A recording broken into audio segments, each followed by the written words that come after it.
who I was so out of control.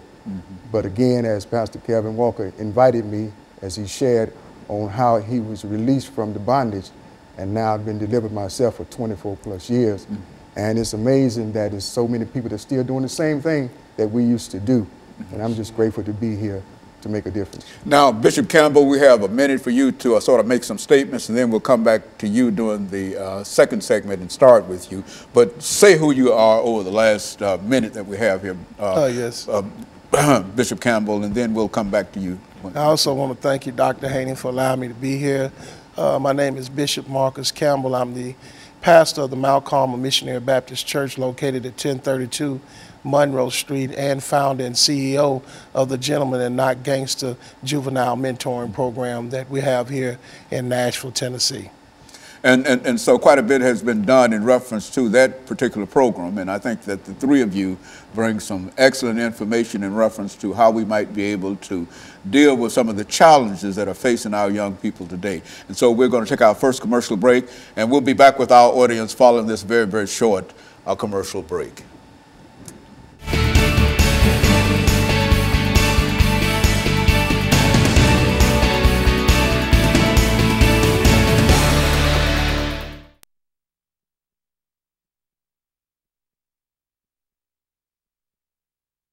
Information for the next 4 minutes, 3 or 4 minutes, you know, just lay down some information dealing with this particular issue.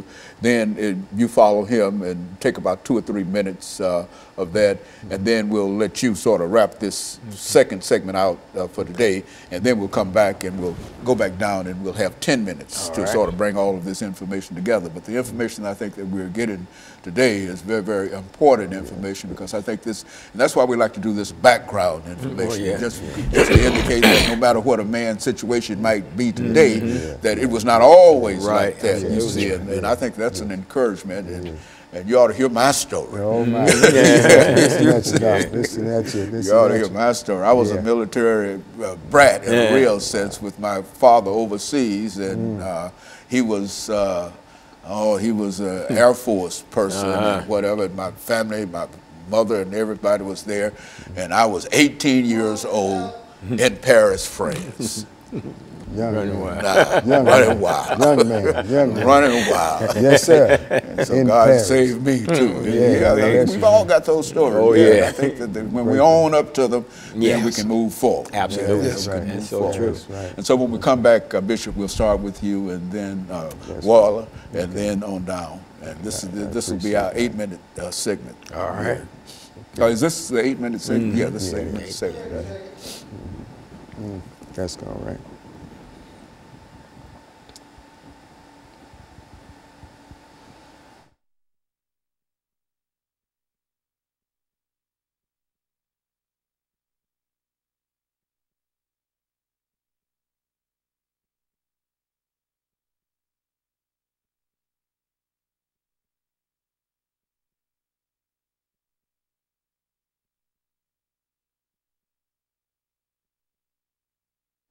Thank you, and welcome back to the second segment of the show for today. The topic is the dilemma of the African-American male, and we're fortunate to have with us Pastor KWalker, Reverend Waller, and Bishop Campbell. And, of course, Bishop Campbell, I think the end of the first segment, we got a little information from you, but what I'd like for you to do during this second segment is to take some time to talk about some of the challenges that you think that our young people are facing, and how you would like to see some of these things resolved. And then Reverend Waller will have an opportunity, and then Pastor Walker, and we'll be able to sort of cover the 8 minutes of this particular segment. Yes, sir. Dr. Haney, dealing with the organization that we have, Gentlemen and Not Gangsters, dealing with the juveniles that do come through the program, one thing that we do notice is that we have an economic dilemma. Not only that, we have an educational dilemma, and we have a personal dilemma. The economic dilemma is that mom and daddy might be incarcerated or have been incarcerated. It's hard for them to get a job and provide for their family with those felonies on their background.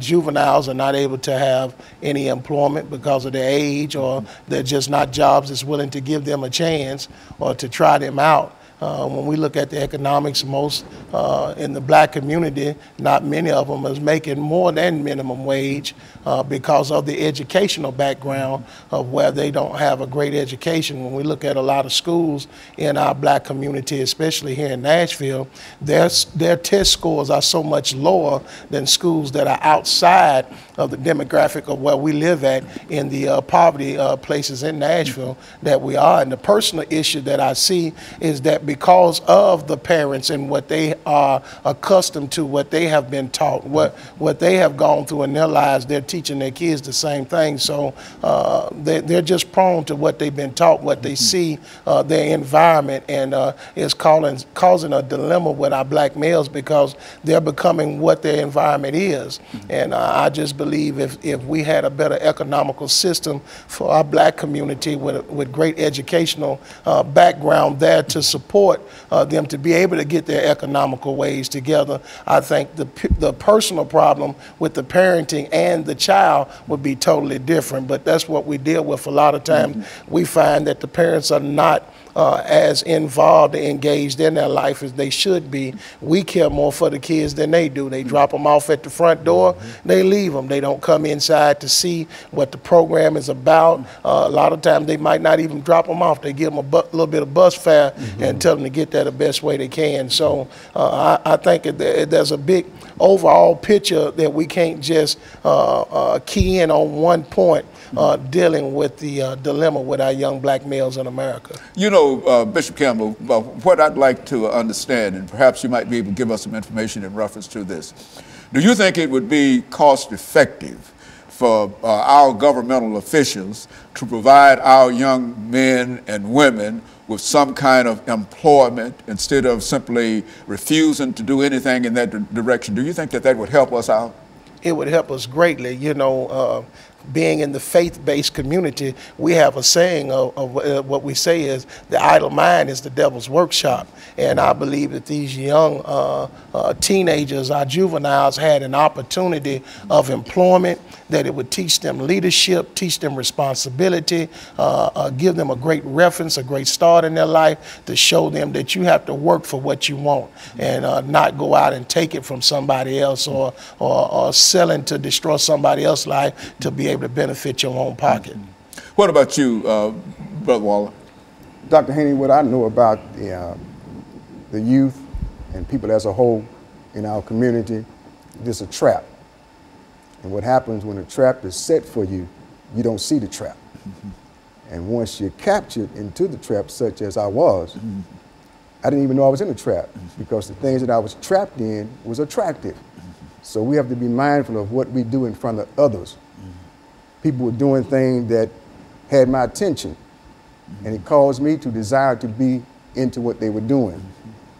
And after doing so, and then got captured, it was like, this is a wonderful thing. I'm getting high, I'm getting money, I understand the language, but it's one thing that I didn't know, and that is that the trap was so powerful that once you get in it, there's an enemy, and you have to do his will. And I was that person that came to my senses, as the Word of God says, after you had come to your senses and escaped the snare, the trap of the devil, having been taken captive by him to do his will. So once a person is trapped, they're going to do his will. Now what we have to do is bring forth great information that's so powerful that they would miss the trap. Now after I was released from the bondage that I was in, I was told to go back to my community in which I had made so effective in the unrighteous path that people followed me, admired what I was doing, but I was in a trap. So I called so many people to be in the trap with me, and he's sending me right back out there to get the people that's still out there out of the trap.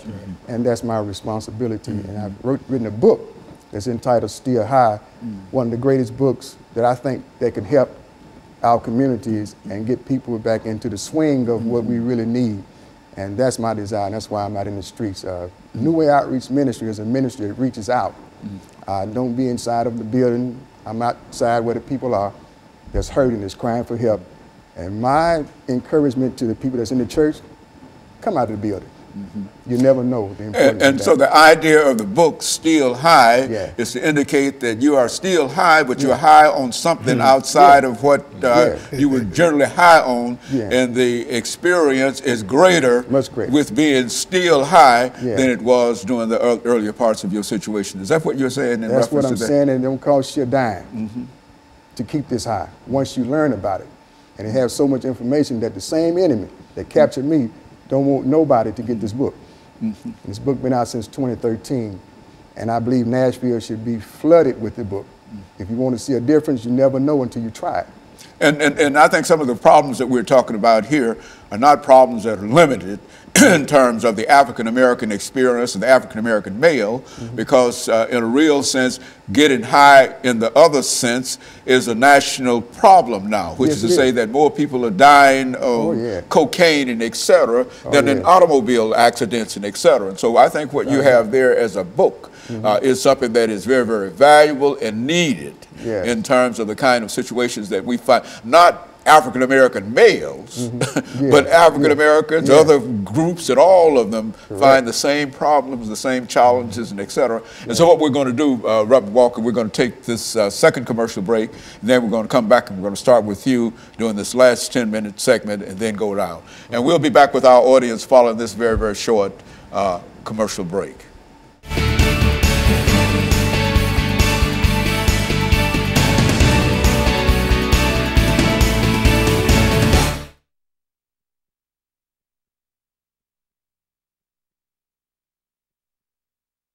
If they see things, they need a job, they need to have some money. Yeah. And if you had some way of knowing on Saturday you're going to get $55 or $60 or whatever, you could do something with that. Right. That's true. It's hard telling the teenagers, drop your gang flag, put the dope down, if you can't give them means to be able to provide. That's right.